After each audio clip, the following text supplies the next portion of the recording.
I'm going to go over in great detail on how you can consistently find gobblers, go about locating gobblers.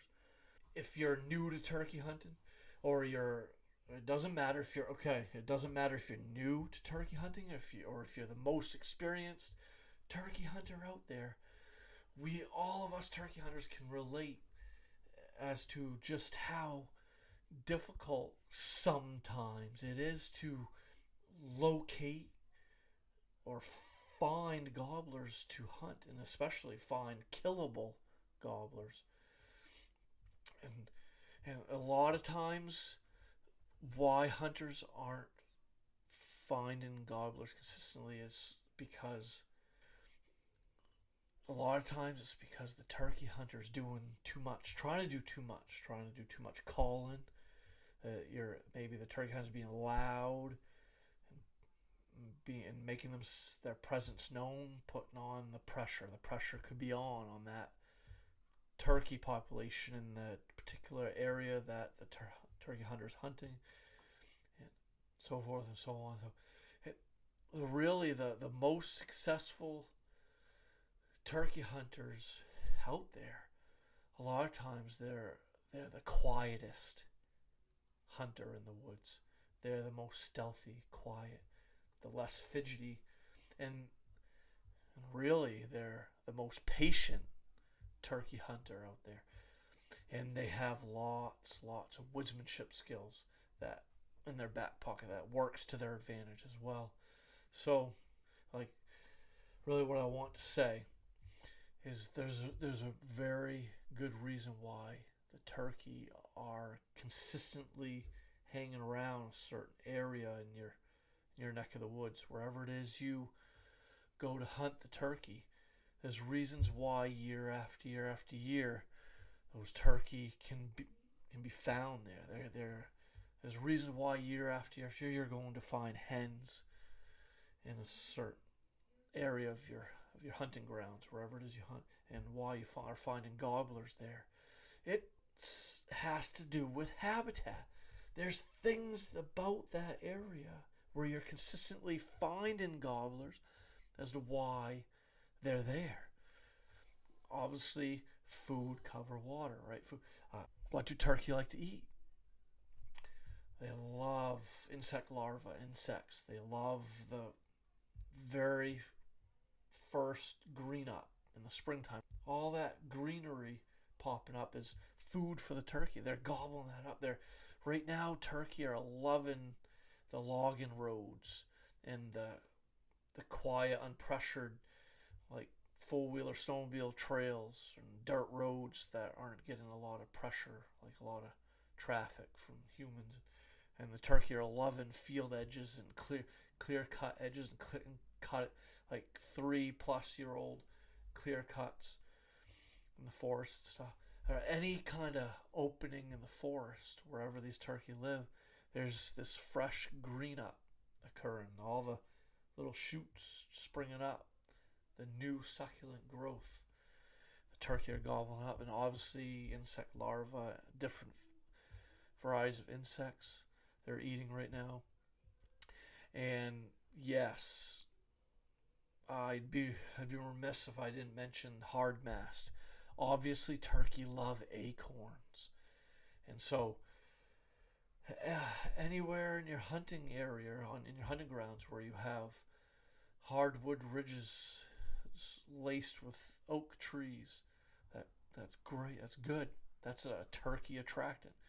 Obviously, sporadic fields and forest openings, or 1 acre or half-acre food plots that you might have planted or have out there are great little areas that are attracting turkey. Turkey need to have a lot of the newer generation of growth. Where they're like a very fresh clear cut today isn't a turkey favorite right now.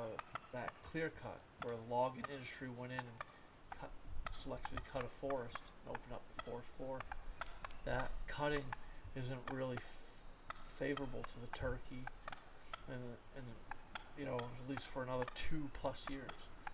when that clear cut gets to be about 3 years old or older, it starts growing the broad-leaved herbaceous vegetation.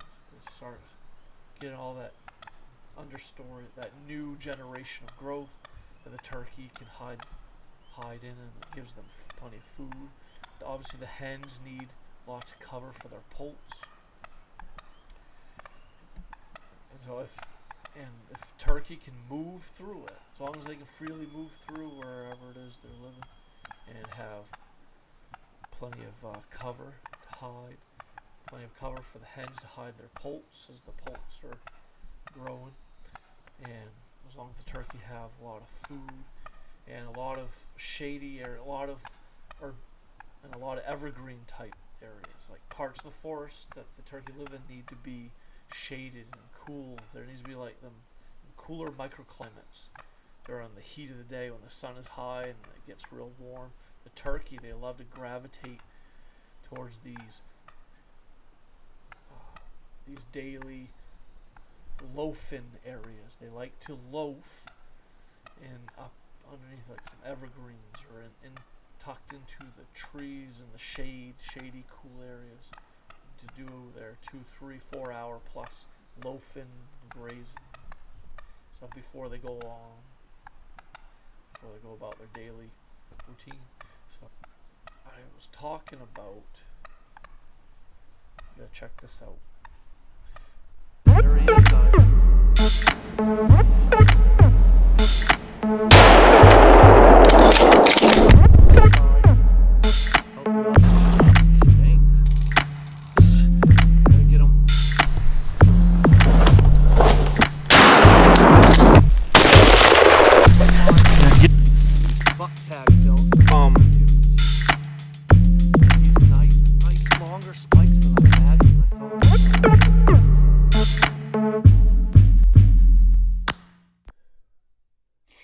Talking about how dirt roads, as you see here, you got the hens coming up, my girls coming up dirt road that's hardly traveled. This road, this is like this logging road, doesn't get very much activity, but mainly from me and a couple other guys. And then here to the right, you see the tom strutting. These hens were followed by this strutting tom earlier in the morning. I had driven in down the road where the tom's coming up over the knoll. I had just moments before drove by there.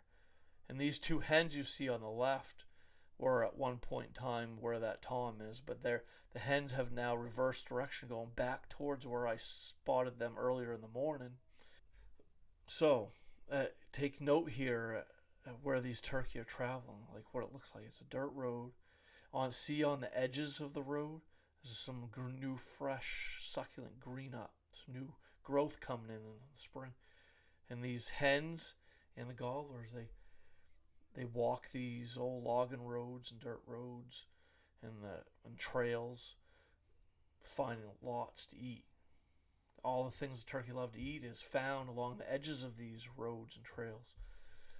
And so when going about trying to find gobblers, a good starting point would be, obviously I'm sure you could have guessed this way earlier before I actually am making the statement now, that I'm sure you were guessing already that yes, okay, so hit the logging roads and the four-wheeler snowmobile trails and the old logging roads and dirt roads that don't get a lot of traffic from humans, from like side-by-sides, four-wheelers, cars, trucks, so forth. So try to find those somewhat so-called secluded, less pressured roadways and trails. Start there for looking for gobbler sign.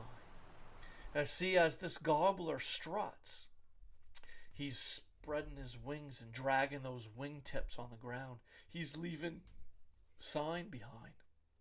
That gobbler has just left strutting drag marks along the dirt road with his wingtips as he went to full strut. Look for that. Look for the Look for gobbler tracks.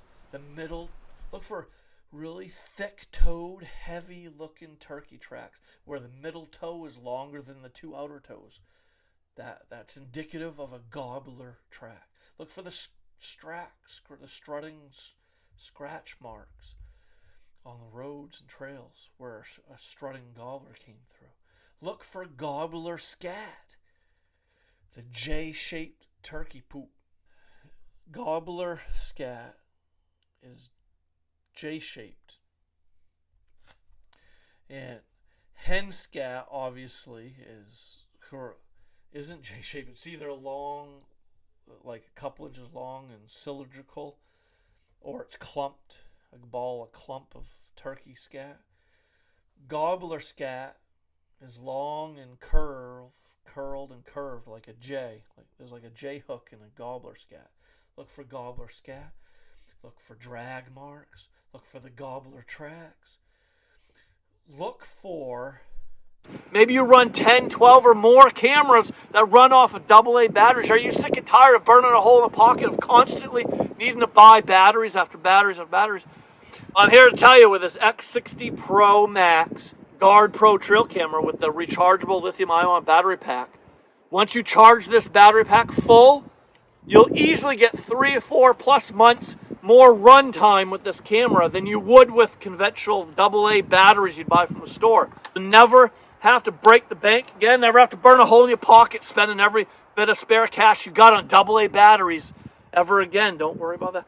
This X60 Pro Max camera with the solar panel pack is going to save you a ton of money, especially when I tell you today I'm offering you 15% discount code to get 15% off your purchase from the Guard Pro website. Go to the description below this video and you can click on the link to go to the Guard Pro website. Don't forget to copy the 15% off code. This X60 Pro Max Guard Pro cellular trail camera is also a live viewing camera. You can watch turkey live, the coyote live, you can watch deer live, you can record clips from your live viewing. Use my exclusive 15% off code, Justin15, 1084 5252. Everything you need to know for ordering any Guard Pro cameras will be in the description below this video and in the description below any of my YouTube videos. Really, guys, look for gobbler sign. I mean, you're going to, when going to favorable turkey habitat where you are certain turkey must live based on the criteria I just mentioned earlier, hardwood oak ridges with a mixed deciduous type forest with oaks nearby and openings within the forest that are kind of like field. Look for areas that have a lot of broad-leaved herbaceous vegetation, a lot of herbaceous vegetation that's more like in the clover family, like your clovers, wood sorrel, plantain, cow vetch, and all your viney type herbaceous plants. You gotta look for areas with a lot of that, a lot of broad-leaved, woody type, broad-leaved herbaceous vegetation. You've got to have loafing areas with that provide a lot of shade, cool, shady areas for the heat of the day, for the middle parts of the day. Things like that. Fields nearby. Lots of field edges, old logging roads, intertwined trails, four-wheel snowmobile trails, maybe some 3-year-old selective logging cuts, like clear cuts nearby. Anywhere where there had been some recent burns. Turkey love burns, fields that have been freshly burned. Anywhere that landowners have burned their fields for pruning or to help control insects and things and so forth. So on. Turkey flock to those areas. Turkey are very attracted to burns, fresh cut, clear cuts, burns. any openings within the forest, log roads, trails, power lines, anything like that is an attractant to the wild turkey for obvious reasons. For food, a fresh burn causes new generational growth, and it also is an attract. It allows insects to regenerate themselves as well. All the insects that were laying dormant in the soil stuff, spring up or hatch out of their larval stage and stuff, and they grow on the turkey. They gobble that right up. They flock to those areas to gobble up insects to eat any and all the fresh little shoots growing up from the grasses and clovers and wood sorrels, plantain, and any other type of vegetation for that matter that's just starting to spring up. The turkey is gobbling that stuff up. They love that stuff. So habitat is key. Why turkey are holding in the area where you're consistently finding gobblers and hens year after year is because the habitat is favorable to them. There's things there that they love each and every year. As long as those things are there that they need each and every year, you're going to find turkey there. What they do is they come off their roost, and they eventually, early in the morning, I spotted these hens and this gobbler in like a field, an overgrown field that's starting to grow some little saplings, and there's a lot of herbaceous, broadleaf herbaceous type vegetation that's springing up, and it provides a lot of cover for the hens and their poults as they're raising their poults. And what happens is they come off the roost, they hit that field, and they eventually work their way out to this dirt road. This dirt road meanders through the forest for over a couple miles from the beginning to like the end. It's almost like a 2-mile dirt road. And the hens and gobblers, they'll travel this road. It's a path of least resistance. They almost do it daily, if not daily, every other day, every 3 days. Gobblers and hens will be spotted on somewhere along this dirt road, going up and down, going back and forth, feeding along the edge of the road. They might leave the road to enter a little clearing, a wooded clearing, or a small little field, or they may leave the dirt road to enter one or two of the clear cuts that have taken place in the last couple of years. There's been a lot of logging going on in this area. So these selective cut logging operations, and these clear cuttings that have taken place, it's allowing new generation of growth that the turkey are flocking to. It's a major attractant for the turkey. And so as long as you're consistently finding gobbler tracks, gobbler scat, remember that gobbler scat is J-shaped. Gobbler tracks are thick, heavy, and they sink deeper into the softer soils, and the middle toe is longer than the two outer toes. Your hen tracks are more dainty, skinnier, smaller looking feet, and their toes are virtually all the same length. And look for those scratch marks. He has this gobbler struts. See him drag those wings, the wingtips? He's leaving lots of markings and scratchings on the ground. Look for that. Another thing I didn't mention earlier that just come to mind that I want to mention to you, when looking for turkey sign, that helps you make a game plan for your hunt. That kind of gives you confidence in knowing that turkey are there, they're around in the area where you choose to hunt. And look for dust bowls, areas where turkey have dusted themselves, where they lay down in the soft sand, in the sandy area. Anywhere along the dirt roads where there's soft sand, turkey might stop to lay down and wiggle their bodies and flap their wings and create a dust bath and get that dirt on their wings and get that dust from that loose dirt up into their feathers to help rid themselves of biting insects, biting mites like fleas and so forth. So look for that type of sign. Look for dust baths, turkey tracks, look for turkey scat, Look for the food that turkey love. Look for the variety of things that turkey love. Loafing areas, like I mentioned, feeding areas, and this all this also leads me into talking about the roosting areas.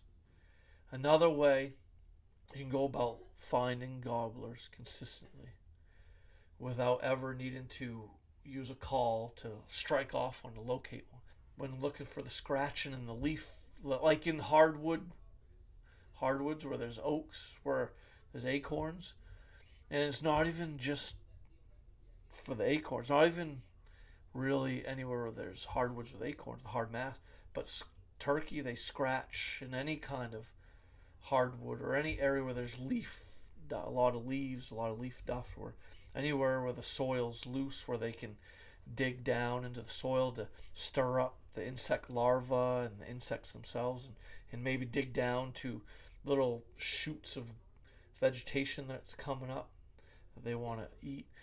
Hens do all the scratching out in the open part of the forest, and the males do the scratching near the tree trunks. How many of you ever heard that before? This was probably 20 years ago. I heard that, and I kind of believed it. I went with that being truth. And so every time I was in the turkey woods looking for turkey sign to try to determine that there were turkey here now, to kind of plan my future hunts, I was looking for scratchings in the leaf litter that were near tree trunks to indicate that it was gobblers that scratched here. And then obviously I was looking for gobbler tracks, gobbler scat, scratch marks from Strut gobblers, so forth, so on. But that was a good one, Jason. Thank you very much for sharing that. I can't believe I forgot that important turkey sign. But so let's talk Let's talk a little bit about their roosting behavior. How many of you know this? And chat away if you've ever heard this. If you do that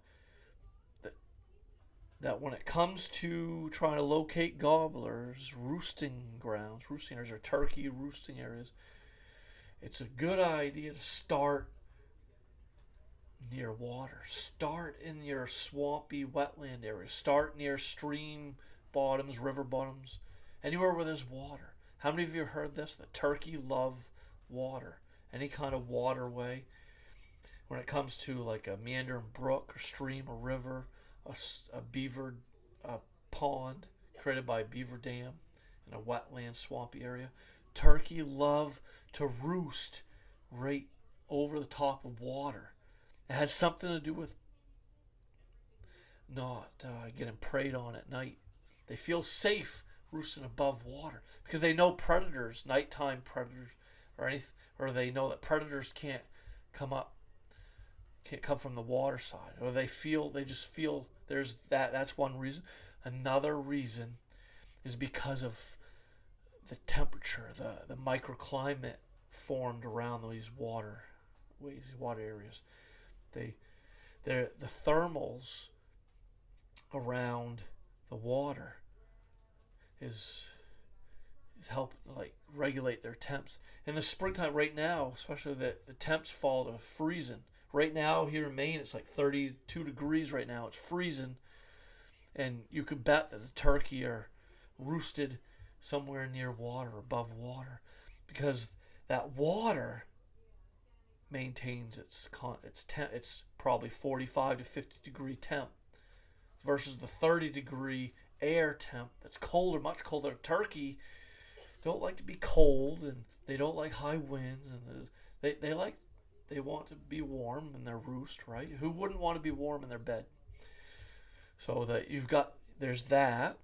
That's one reason that is why they roost near water, is because of they feel safe from predators, roosted above, right on the edges and over the tops of water, of streams, rivers, ponds, waterways, because they feel like predators can't approach them from the water side.